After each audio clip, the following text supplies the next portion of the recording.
To begin, our group D, Ian, and Eric and Sienna will present our recommendations to address key challenges faced by BESCI. Our first recommendation is a managerial training program aimed at improving employee well-being at BESCI. This initiative addresses two critical areas: employee dissatisfaction and operational influences. By equipping managers with skills in effective communication, workload management, and conflict resolution, this program aims to create a supportive, respectful workplace culture. These competencies are vital to fostering an environment where employees feel valued and empowered, ultimately enhancing productivity and reduce turnover. We envision this training as a comprehensive solution to BESCI's challenges, ensuring managers not only lead effectively, but also nurture an environment that prioritizes the employee welfare. Now let's dive into implementary progress for this recommendation. This program is divided into three phases: the national rollout, and monitoring and evaluation. During the pilot phase, we conduct pre-training surveys to understand current gaps and refine the training content accordingly. Training models will focus on communication, workload management, and conflict resolution.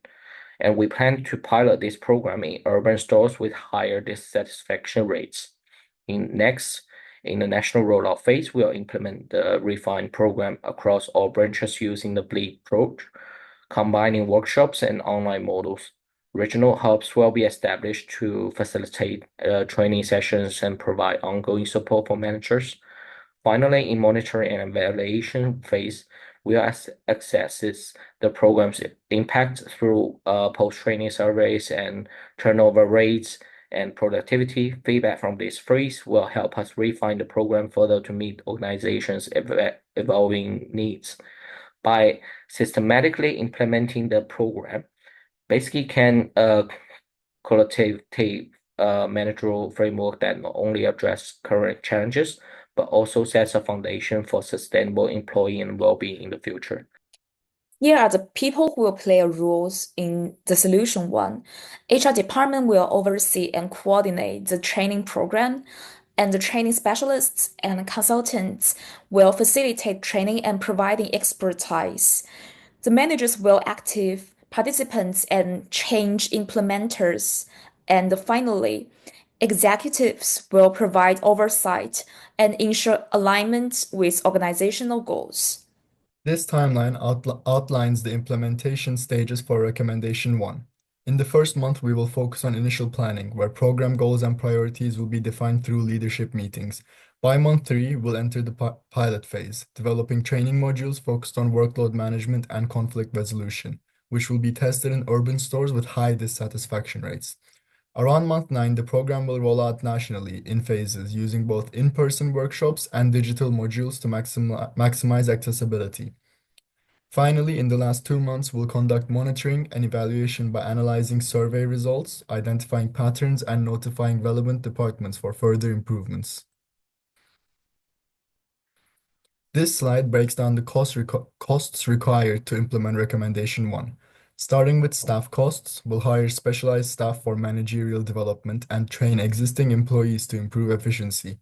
Moving on to consultant costs, we'll bring in external experts such as organizational psychologists and IT specialists to design surveys and ensure program security. For resource costs, investments will focus on upgrading digital infrastructure such as secure servers and training modules to enable efficient data collection and scalability. Finally, there are long-term maintenance costs, which cover periodic training and feedback surveys to keep the program sustainable and effective. Collectively, these costs demonstrate BESCI's commitment to social responsibility, effective implementation, and long-term efficiency. However, the potential problems still occurred in the solution one, since managers may not be willing to adopt new practices or attend the training program. Therefore, emphasizing the program's benefits and providing incentives for participation may be required for the solution one program. This will be our recommendation number 2 for BESCI, which is an employee-based feedback program. So this will be a yearly or half-yearly employee-based review or feedback program. And it's very much aimed at gaining insight into the employee satisfaction around their workload, their training, and particularly their management.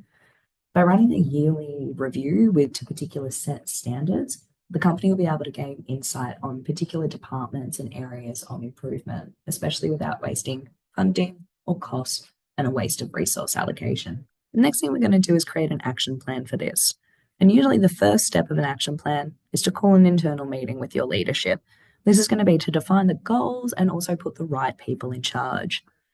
Next thing we want to do is speak to the specialists. Internally, that's probably the HR department and the legal team who know a bit more of the ins and outs about their staff privacy. We would also want to hire in some special consultants. These would be people who have more of a specialty to organizational psychology and even employee engagement. After we've got that all sorted and designed this survey based on the specialist response, we'll be able to test this by running out a pilot test. A pilot test is great because you can sort of mitigate any problems with it, whether it be how many people are completing it or even if any of the problems are confusing. After that, we would be informing all the employees that we are rolling out this program, and then we would roll it out. This means talking to a lot of managers and making sure that all of their staff have verbal communication, as well as the email that will be sent out to all the employees, letting them know what's going on. With this rollout, we'll also be able to iron out any problems that have occurred, and also if there needs to be incentivization to be able to get people to complete the survey, we'll know that at that point in time. After the release of the program, we will be able to get the results back and analyze the data and share it with the right people. By analyzing the data, we can see what areas of concern are, and by sharing it with the right people, we can maybe see any patterns that we hadn't noticed before, or even have some understanding as to why the results say what they do. After this, we'll be able to develop the solutions.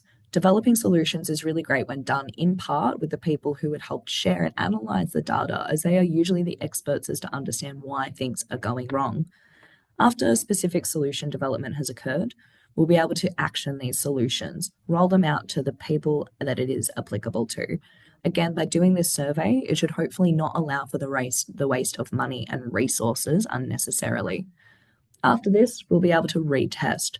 With the retesting program, we are able to sort of mitigate and sort any problems with the program itself before we rerun it for next time. Here are the people who will play a role in the service program. So for the senior managers, they need to oversee the alignment of the program development with the goals and objectives.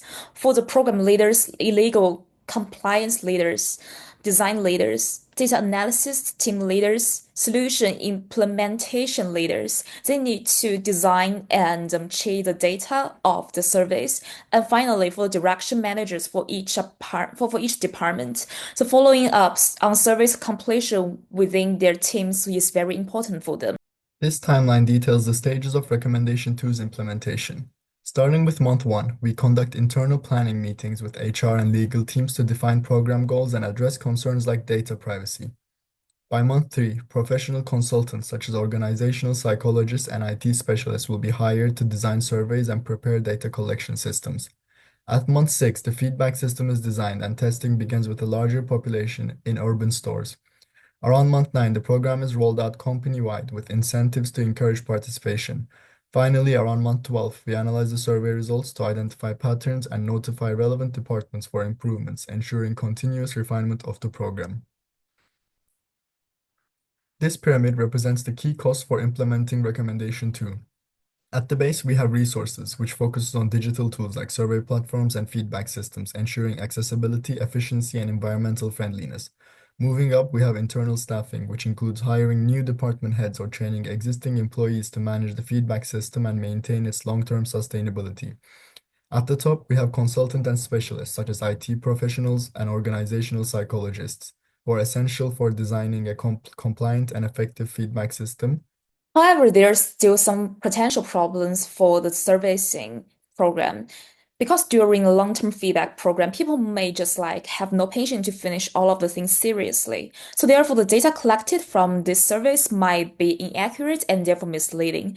So therefore, offering summaries and mid-reel developments after each round of service to show employees how their input is being used, reinforcing the program's value is very important for this program.